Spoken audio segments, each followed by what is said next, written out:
ছোটোবেলা থেকে সয়াবিনের ট্যালট্যালে ঝোল আমার একেবারেই পছন্দ হতো না, কিন্তু নিরামিষ দিনে এই রেসিপি তো কমন, খেতেই হবে। তাই চেষ্টা করতাম, বাট খুব যে একটা ভালো লাগতো তা কিন্তু নয়। এখন যখন নিজে রান্না করতে শিখেছি তো তখন আর সয়াবিনের ঝোল নয়, সয়াবিনের কষা বানাই। আজকের এই সয়াবিন কষাটা কিন্তু সম্পূর্ণ নিরামিষ।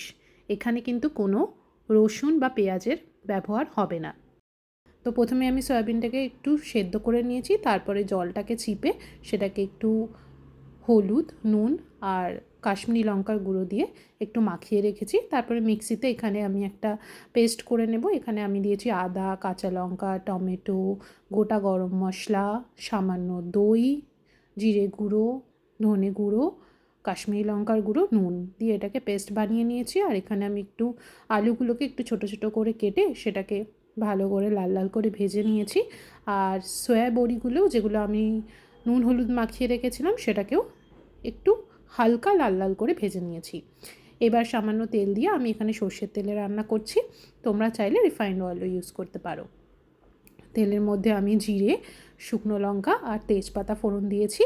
দিয়ে যে পেস্ট করা মশলাটা দিয়ে একটু নাড়াচাড়া করেই আমি কিন্তু সয়াবিন আর আলুটা অ্যাড করে দিয়েছি, কারণ যাতে কষার সময় সয়াবিনের মধ্যে মশলাটা ঢোকে। এটাকে ঢাকা চাপা দিয়ে ওই মিনিট 5 মতো কম আছে ভালো করে কষতে দেব। তো এখানে আমার কষা হয়ে গেছে। তো এবার আমি এর মধ্যে জল অ্যাড করব, ওই মোটামুটি 1 থেকে 1.5 কাপ মতো জল অ্যাড করব, কারণ যেহেতু আমি ঝোল খাবো না, আমি এটাকে কষা বানাবো, তাই বেশি জল অ্যাড করার দরকার নেই। তো জল অ্যাড করে হাই ফ্লেমে 2-3 মিনিট ফোটালেই ব্যাস রেডি হয়ে গেছে সয়াবিন কষা। এবার গরম মশলা আর ধনেপাতা কুচি দিয়ে গরম গরম পরিবেশন করো রুটি, পরোটা, ভাত, যে কোনো কিছুর সাথে। আর এইভাবে বানালে এটা কিন্তু আমিষ রান্নার থেকেও বেশি সুস্বাদু হয়। তো চলো আজ আসি, দেখা হচ্ছে নেক্সট ভিডিওতে। বাই।